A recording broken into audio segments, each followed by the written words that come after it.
Graça e paz da parte de Deus, nosso Pai, e da do Senhor Jesus Cristo. Que privilégio estar com você nesse momento, podendo celebrar o Senhor e o adorar. Bem-vindo ao momento cronológico do mês de março de 2022. Em fevereiro entregamos a leitura, a meditação do livro do profeta Daniel. E nesse mês de março, Oséias, eu estou aqui com você no primeiro dia de março. Eu já quero começar a ler e ministrar a você dentro do livro do profeta Oséias. Com certeza teremos mais uma vez um banquete divino para a nossa vida. E eu quero celebrar com você o último versículo do livro de Oséias, Oséias capítulo 14, versículo 9. Olha o que diz: quem é sábio para que entenda estas coisas?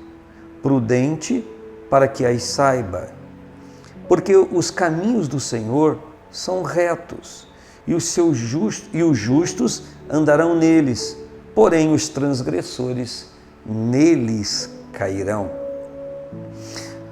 O livro do profeta Oséias com certeza precisa ser lido por você e ser entendido com um espírito devocional diante do Senhor, um espírito rendido.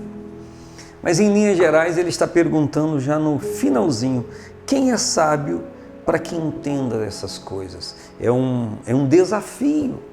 Quem é sábio para que compreenda essas coisas? Me parece que o escritor, me parece que a Bíblia, a palavra de Deus, me parece que Deus está me desafiando a declarar que eu sou inapto para entender, humanamente falando, as coisas divinas.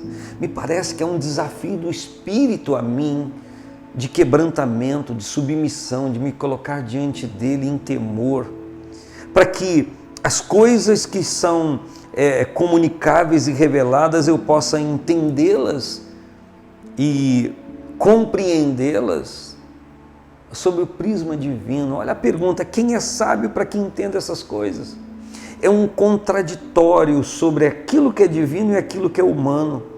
Quando a gente lê o livro de Tiago, a epístola de Tiago, ele diz que a sabedoria humana é animal, é diabólica, é corrosiva.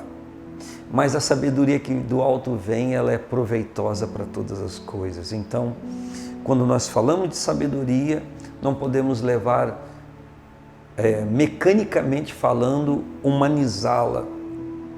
Quem é sábio para que entenda essas coisas? Não existe nenhuma sabedoria humana que leve a pessoa a compreender as coisas de Deus. Só a sabedoria que vem do próprio Deus. E o bom é que a palavra diz, e Tiago fala, que se alguém tem falta dela, é só pedir a Deus que a todos dá. Estou falando com você que quer ter compreensão da vontade de Deus para a sua própria vida e a compreensão das coisas de Deus pela Escritura. É só você desabafar com Deus, é só você liberar o seu coração com o Senhor e dizer para Ele: olha, eu leio a Tua Palavra, mas a minha percepção é tão mínima, é tão pequena. Então, diga isso para o Senhor e Ele vai elevar seu espírito ao nível que precisa para que você compreenda as Escrituras. Quem é sábio para que entenda essas coisas? Entender, não é saber apenas delas, mas é ter entendimento, ter a compreensão. Prudente, quem é prudente para que as saibas? Encaminhar-se com prudência. Interessante que a palavra é: quem é sábio para que entenda essas coisas. Sábio não para tomar conhecimento, mas sábio para entender. Prudente para que as saiba. E a palavra prudência está em confronto, a atitude do prudente está em confronto com essa sabedoria das coisas de Deus, em tomar ciência das coisas de Deus. Me parece que continua ainda a ideia: alguém que é prudente em relação às coisas humanas e imprudente em relação às coisas de Deus. Existem pessoas que são prudentes em relação a questões humanas, mas são tão imprudentes em relação às coisas de Deus. E eu poderia virar a chave e dizer: tem gente que se faz tão prudente em relação às coisas de Deus, demonstra falando que tem um zelo tão grande, mas que agem tão imprudentemente em relação às coisas humanas. Uma coisa está atrelada à outra, uma coisa chama a outra. Quem é sábio para que possa entender essas coisas. Quem é prudente para que possa saber delas, tomar conhecimento delas, alcançar o propósito delas. Porque os caminhos do Senhor são retos. Os caminhos do Senhor são retos. Quando a gente fala de reto, a gente logo imagina uma estrada sem curva. Talvez isso seja um princípio para a gente pensar. Tem aquela história de que a gente não sabe o que está depois da curva. Então, talvez o princípio seja esse. Os caminhos de Deus são retos. A gente já sabe do resultado. Jesus disse, falando sobre 2 tipos de caminhos que levam a 2 lugares diferentes. Ele diz que o caminho estreito, que tem uma porta estreita, leva para o céu, mas o caminho largo, que tem uma porta larga, leva para a perdição. E a palavra diz, Jesus fala, entrai pela porta estreita. Ele já está dizendo que esse caminho estreito vai levar à salvação. Ele já está aconselhando, porque os caminhos do Senhor são retos, eles são corretos, eles são direitos, eles são infalíveis. Agora olha isso, os justos andarão neles. Aqueles que apelam para a justiça de Cristo em sua vida andarão nos caminhos do Senhor. Mas os transgressores neles cairão.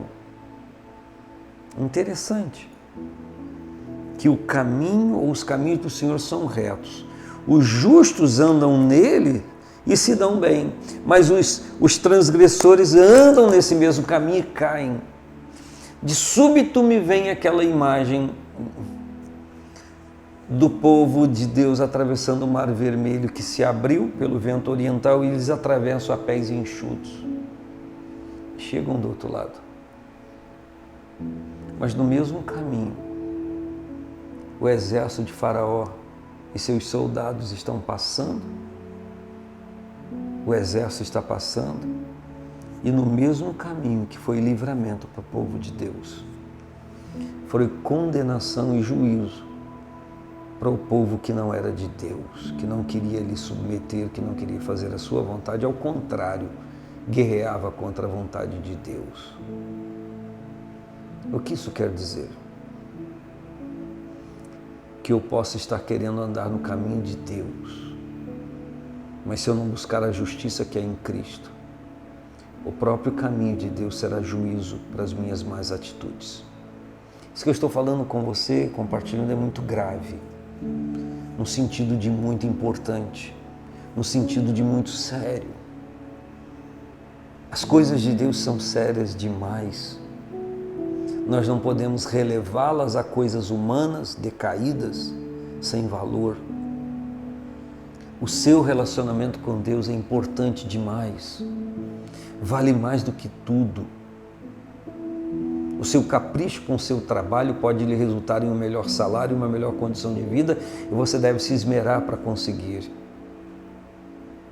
Mas o nosso relacionamento com Deus determina vida eterna ou perdição eterna. Isso é muito sério. E no mesmo caminho, um pode conquistar em Deus aquilo que lhe está sendo oferecido, e se outra pessoa se atrever a entrar com pensamentos tortuosos, no mesmo caminho cairá. Eu não tenho todas as respostas para você e nem estou me esforçando para ter, porque isso tem que ser absorvido por cada um de nós. Andemos no caminho de Deus e nos mantenhamos íntegros diante do Senhor. Um grande abraço. Paz do Senhor Jesus.